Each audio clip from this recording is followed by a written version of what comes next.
Hi, and welcome to Game On, the podcast celebrating San Antonio Sports' 40th anniversary.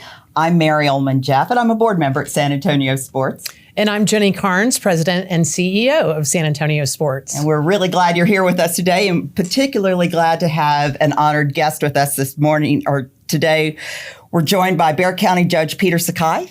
Judge Sakai was voted into the position in 2022, marking a new chapter in a long career in law and on the court. So we're so glad you're with us. We'll get into some of your background and details, but welcome. Yeah, well, thank you. This is a real honor to have you here. Thank you, Jenny.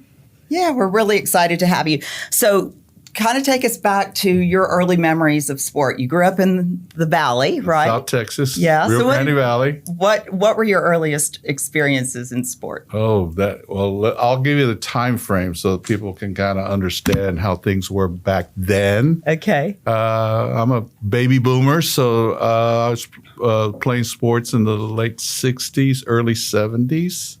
And so that obviously was another time. Mm-hmm. At those times, I played football, and football was king at that time. You played football, and then perhaps you played another sport if they allowed you to. Uh-huh. And so we had long practices, 3 hours plus. The coaches were very tough and tough-minded and very tough in the way they applied their discipline and coaching. And so it kind of, you had to grow up, so to speak. And I may not be politically correct, but you kind of had to man up. Yeah. And so there was this, if you played sports back in those days, football was the king of sports, and you had to really produce. And those coaches back then was the old, what they call, 3 yards or 5 yards cloud of dust thing. They just ran the ball, and it was tackling and blocking, and the emphasis on discipline. There's an emphasis on really fundamentals. And so that's kind of how I grew up, and that's kind of how I approach life, is to be very disciplined and to be very strict in the way I apply myself into the job I do now. Oh, that's great. What position? I was going to ask that. I think I've asked you before, but what position? I was a center and on the high school team, and so I was on the O-line. The O-line. And so I learned very quickly that is where usually games are won or lost, is how well the O-line operates. And in football, it's a sport that all 11 players on a team, both on the offense and defense, have to play very well, coordinating, integrating, and working together as a team. So football is truly a team sport. And that's, again, something I've learned and brought to as a elected official. Put your best team together, and then learn to delegate, and then learn to execute. Now, being the center growing up, have you followed Jason Kelsey as his rise to popularity and retiring from the Eagles as center? Sure. Whenever I watch a football game, I like to focus in on the center and how the center calls the play, so to speak, and kind of controls the O-line, has to really be able to direct the offensive line in order to adjust to all the plays that are going on the line. And get very little recognition on the O-line. That's right. Do the grind and not a lot of thank yous. That's exactly right. Is football still your favorite sport? Yeah, but I love football, basketball, baseball. Yeah. I've become, my son played college baseball, so okay. Yeah, so my son was able to kind of be a chip off the old block. Where did he play? Oh, he played everywhere. He went to 4 or 5 schools. He always kind of had arm problems. He was a pitcher, played at Churchill High School, and kind of moved all over the place, and finally ended up at UT RGV or UT Pan Am at that time down in South Texas. Fantastic. So how did the boy from RGV become our Bexar County judge? We'll go back. I mean, but what took you to UT? I know you went to undergrad and law school at UT, correct? Right. Well, when I graduated McAllen High School in 1972, I was the oldest of 4. So when I had my opportunity to go to college, and obviously my parents were like, you got to go to college. My parents didn't go to college, and so they're kind of like, you're on your own. And, oh, by the way, you're going to have to pay for it.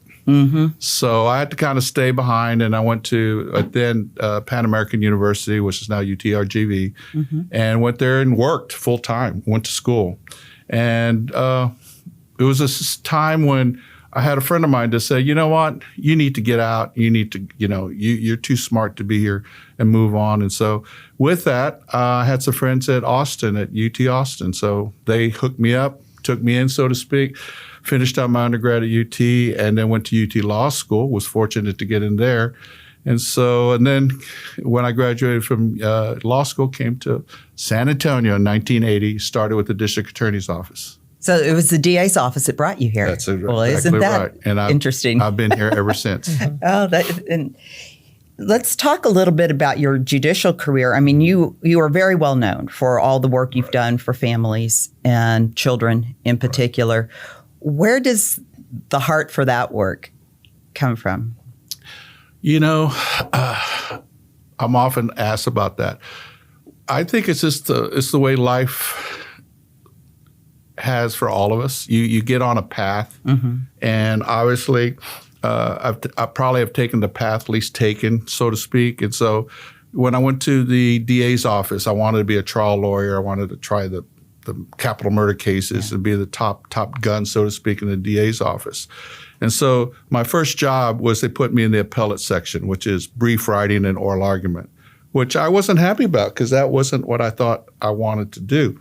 But it taught me how to read and write as a lawyer and then ultimately as a judge. So it was one of the very best experiences I had as an entry-level job.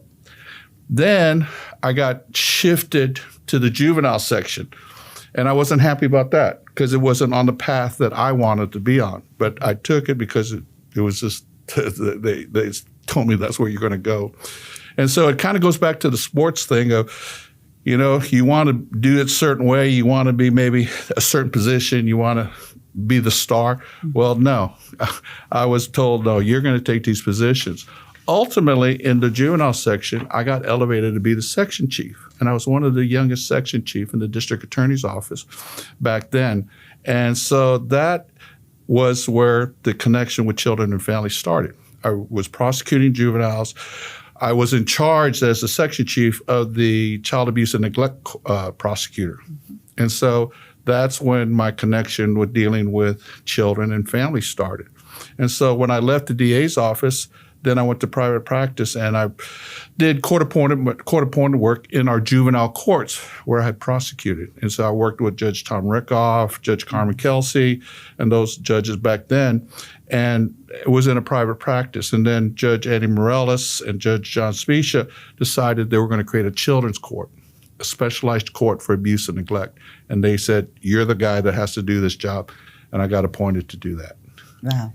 I just served on my first jury recently, and I have so much respect for the court system and your career and how you've just taken care of kids for so many years and families. So thank you. Well, thank you. It's been a great journey for me. Obviously, I think the issues of children and family is why I've been elected as a district court judge for 4 terms and now as county judge. It has served me well, and I'm very appreciative to the public and to the people I serve here in Bexar County. That's great. Well, Bexar County has long been a partner with SanAntonioSports. Yes. I mean, there's so many different projects and initiatives. I was on a committee back in 2008 when the visitor tax was extended. Right. And we had 4 propositions on the ballot, and all of them passed overwhelmingly. The one for amateur athletic facilities that I was really working hard on, along with a whole bunch of other people in the city, passed at 71.5% of the vote, which was, that's a win. That is That's a big win. That's a big That win. was a really great win. Would love to see that again. And there are no like hardcore dates set about future opportunities but we're always at SanAntonioSports thinking about the next round and what can we do, because those 13 facilities are proving out today. right? Yeah, and most of them opened around 2012, and you consider the growth of our population over the past decade plus, and most of these facilities are busting at the seams, busy A good year round. Yeah, example is Mission Concepcion Sports Park. Yeah, I mean, which is one of our favorites, and has served us well in the many events and tournaments that we host for our local youth. But it's hard to find a date and availability at some of these venues. And so we're always thinking about what is next, what does the county need, what does the community need, and where should they go? Where should the next round of facilities go? You know, one of the things I've said, and I give credit, obviously, I have succeeded Judge Nelson Wolff, who was one of a kind and a visionary leader.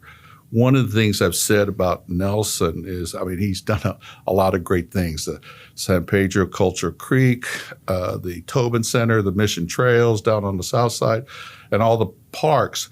And really what I recognize him for, and of course part of that is my belief in sports, is that was the establishment of the amateur sports parks and programs. And then obviously what y'all have done in the Sports Foundation to get those programs up and utilizing all these parks that were built back then.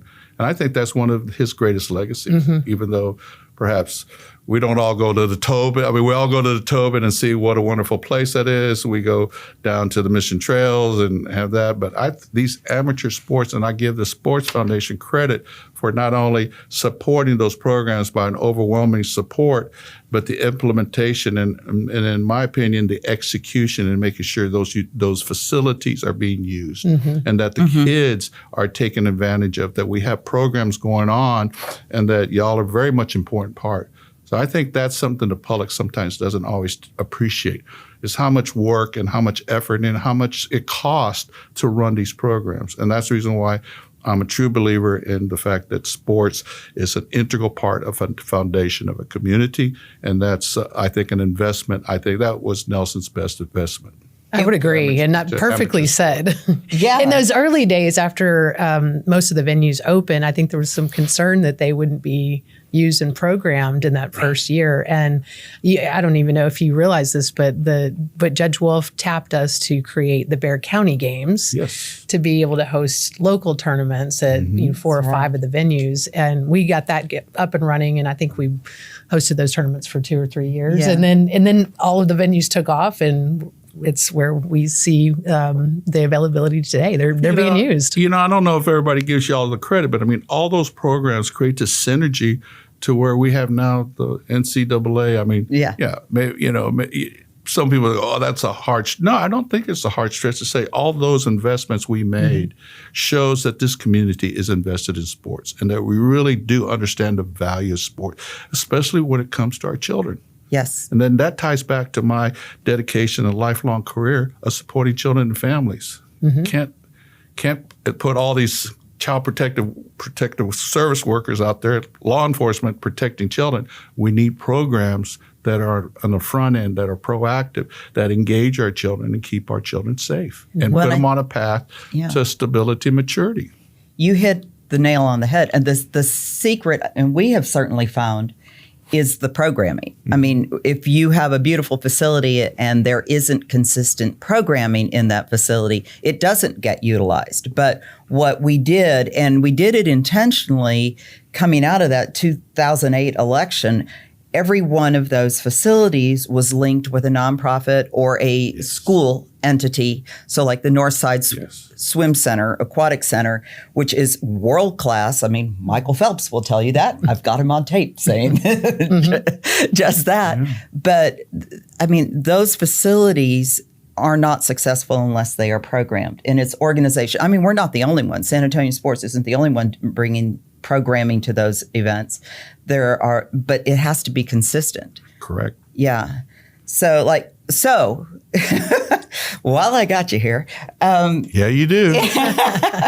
What do you recommend as we, again, there's no set date and time that we're looking at advancing this, but we that just brought us not even to par with our competitive cities, but it brought us out of the basement. Yes. And we definitely need more facilities, new facilities, that serve our community and also allow San Antonio Sports to bring in premier sporting events that drive economic impact. So as we're putting together this next committee to start looking forward at those sorts of things, what would you advise us to consider?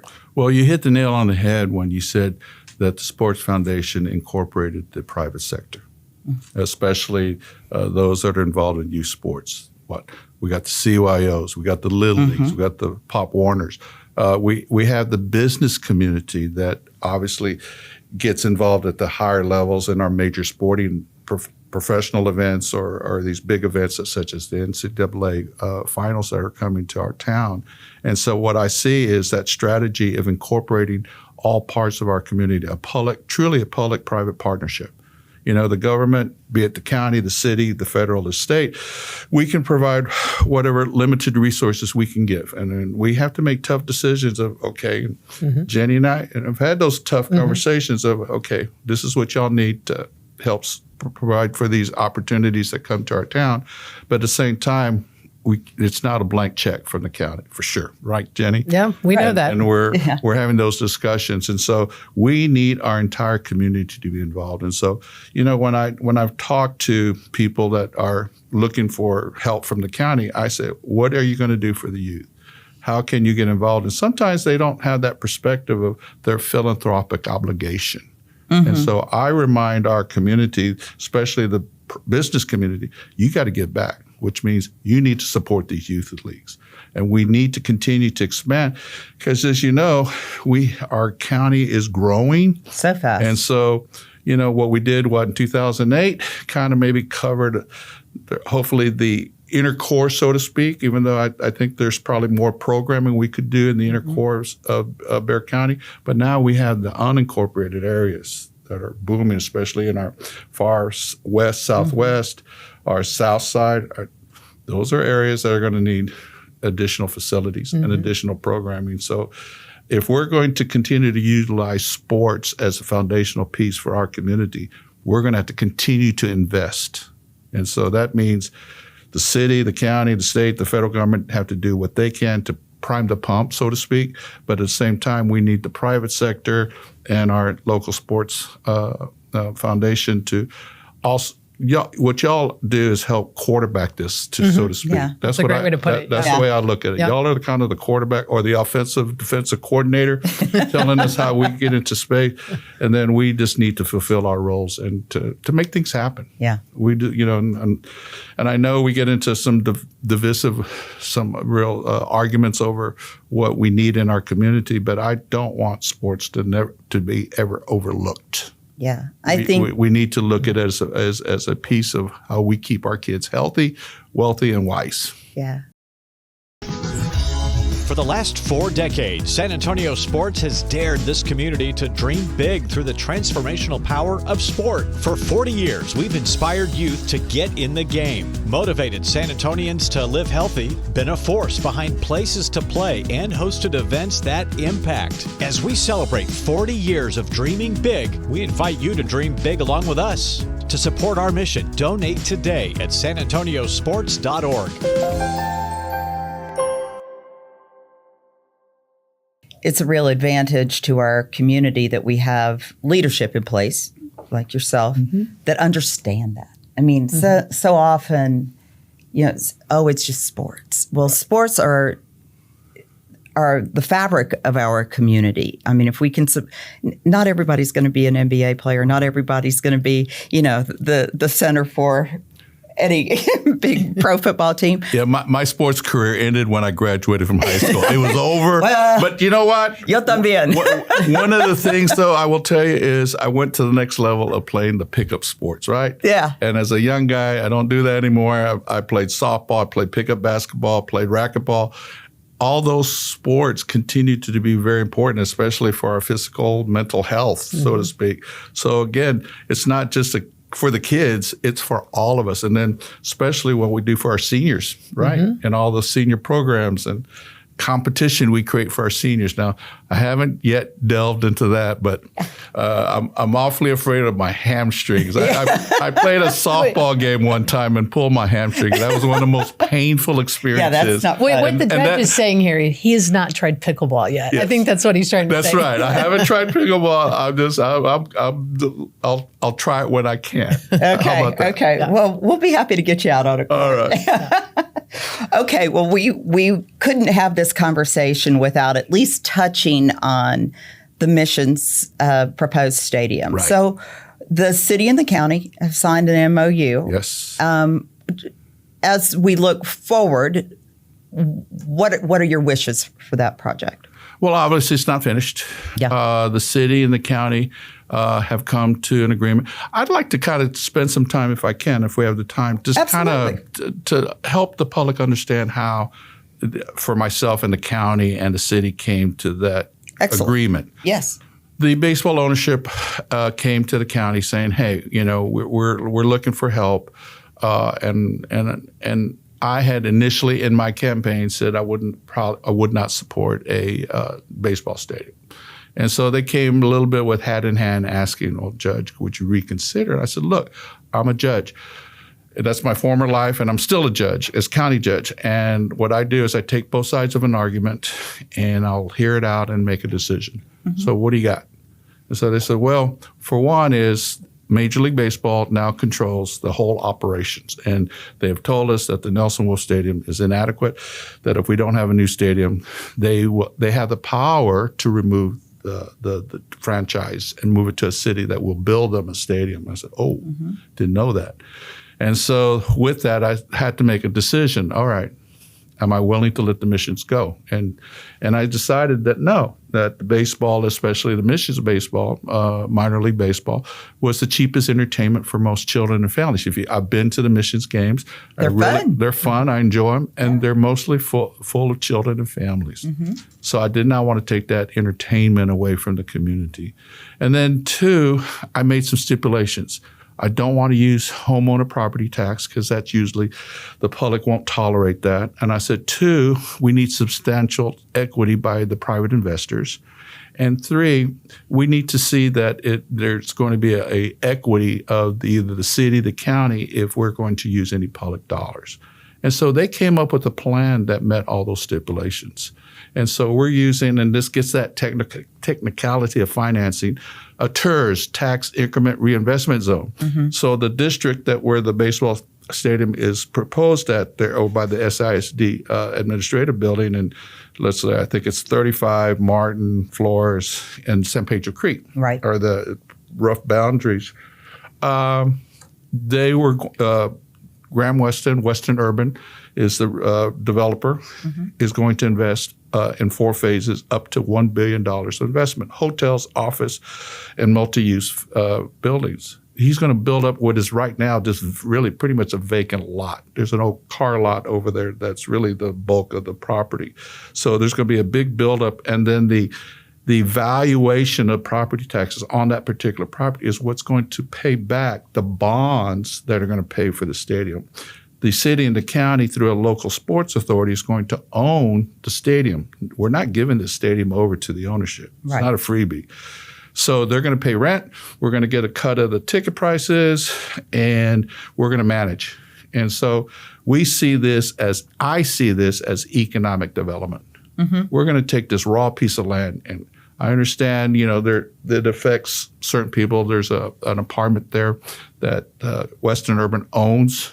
And so I understand that is going to eventually be taken away. So there is pushback, and I respect that. And then the bigger picture there is really of the issue of affordable housing. Mm-hmm. But I really believe that this economic development project that I am supporting will support SISD in the fact that it brings additional revenue to the school district.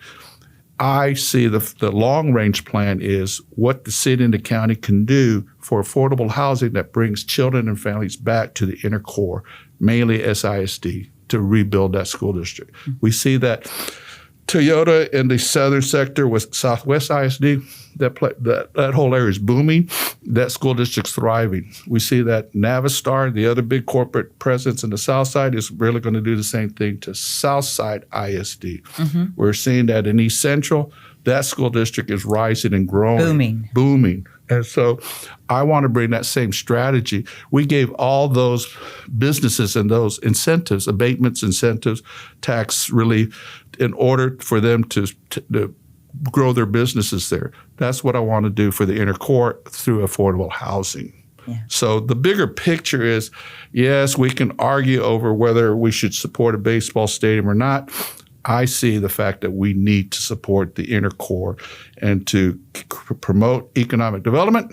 And at the same time, we need to make sure that San Antonio ISD is not going to just not grow. It can't.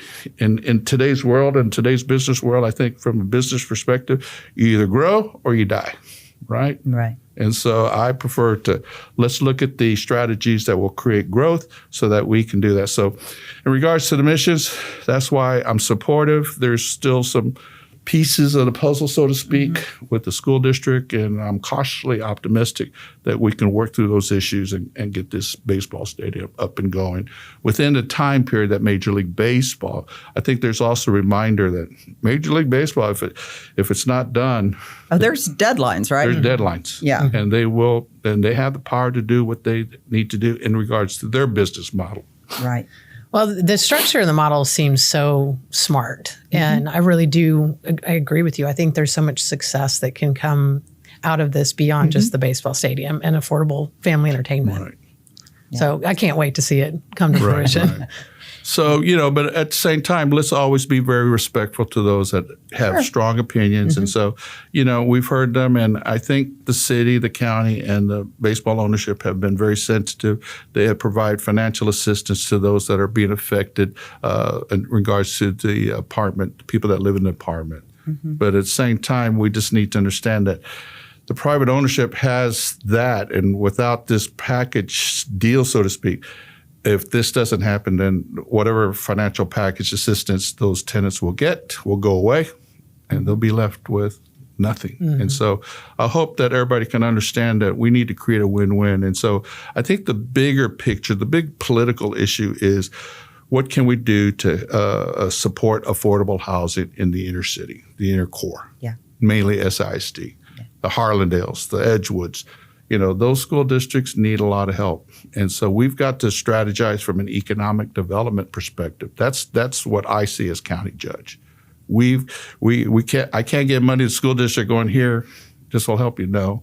Obviously, then it gets into the complex issue of school finance. And I ain't touching that. That's an Austin issue. Exactly. You go talk to them and bring those leaderships over there to talk about why we can't support public schools. Well, we're not going to solve that one right now, but I do appreciate that recap. That was really great. And as we wrap up here today, we'll wrap up in the same way we have with our other guests. All right. And as a sports fan and a former center on the O-line, what does the power of sport mean to you? We always ask that because the mission of San Antonio Sports is to transform our community through the power of sport. So we'd ask you. Great question.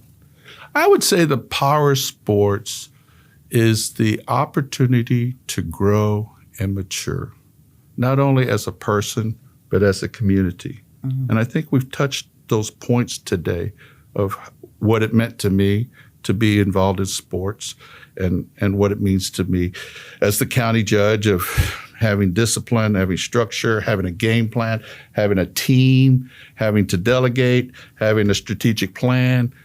All those were kind of ingrained to me as a person who played sports, and how I learned that, it's not a I, it's always a we, and how we are going to move forward. And then I would say the power of sports is then how can we grow as a community? And I think, we've already mentioned the 2008 sports package where all these amateur sports programs and facilities were built, and now the Sports Foundation is operating and providing the programming. So the power of sports is how do we grow and mature, and how do we become a better person, and how do we become a better community, and how do we treat all of us with dignity and respect. And that's the other thing that sports teaches us. We win, we lose. And when we lose graciously, right? And when we win graciously. And I think sometimes we sometimes forget that. And I think that's unfortunately in our current time of elections, we just got to remind ourselves that we're all in this together. We do our very best. We play hard. We fight hard. But then when we finish, we shake hands, and we respect each other, and we move on, and we wait for the next game. Fantastic. Does that make sense to y'all? Great way to finish. All right. And that's one of our lessons in our I Play After School program is it's about the competition, of course, but it's about winning and losing with grace and respecting your peers and your fellow athletes. So couldn't not have said it better. And how about playing by the rules? Playing by the And rules. I'll leave it at that, all right? Yes. And parents, let the officials officiate. You got that? Yes. Oh, as a former Little League CYO, yes. Yes. I always often had to counsel parents to please. We only need one or two coaches here. We don't need the whole stand to be yelling at us. Exactly. Oh, well, thank you, Judge Peter Sakai. We really appreciate you being here today. Well, thank you, Thank you Mary. so much. Thank you, Yeah. Jenny. And thank you for joining us on Game On. Until next time, game on. You took my words. I did.